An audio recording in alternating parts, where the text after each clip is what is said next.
కదా రాష్ట్రంలో సమస్యల పరిష్కారం వినతిపత్రం ఎక్కడ ఇచ్చినా సరే అది ఎక్కడికి వెళ్ళాలి మళ్ళీ ఇప్పుడు బీజేపీ డైరెక్ట్ గా పరిష్కరించదు కదా ప్రభుత్వం అనే పదానికి వాడట్లేదుగా వాళ్ళు కూడా కూటమి ప్రభుత్వం ఎన్డీఏ ప్రభుత్వం మరి కాబట్టి కూటమిలో వాళ్ళు కూడా భాగస్వాములే కదా. ఉమ్, ఇప్పుడు సమస్య ఏంటంటే గ్రౌండ్ లెవెల్లో పార్టీ ఎప్పుడు ఎదుగుతుంది? ఉమ్, నాయకుడి దగ్గరికి ఒక పబ్లిక్ రావాలి. అవును పబ్లిక్ ఎప్పుడు వస్తారు? ఈ నాయకుడి దగ్గరికి వెళ్తే సమస్య పరిష్కారం అవుతుంది. అంతే అవును. ఈ నాయకుడు ఎవరి దగ్గరికి వెళ్ళి చెప్పాలా?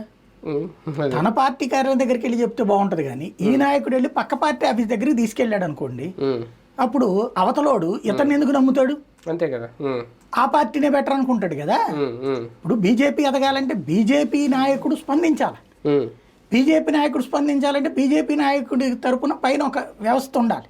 అవును. ఉమ్, ఇప్పుడు ఎట్లా ఉంటాయంటే ఒక అబ్బాయిని వాళ్ళ కాలేజీలో వేధిస్తున్నారు వేరే స్టూడెంట్స్, అక్కడ లోకల్గా వాళ్ళ నాన్నకి పలుకుబడి ఉండి వేధించే అబ్బాయి వాళ్ళకి అతనికి అనుకూలంగా వ్యవహరిస్తున్నారు. ఉమ్, ఈ అబ్బాయికి న్యాయం జరగట్లేదు. ఉమ్, ఈ ముక్క అతను ఎక్కడికి వెళ్ళి చెప్పుకోగలుగుతాడు? ఉమ్, మీడియా ఇవన్నీకి అంత తీరిక ఉండదు.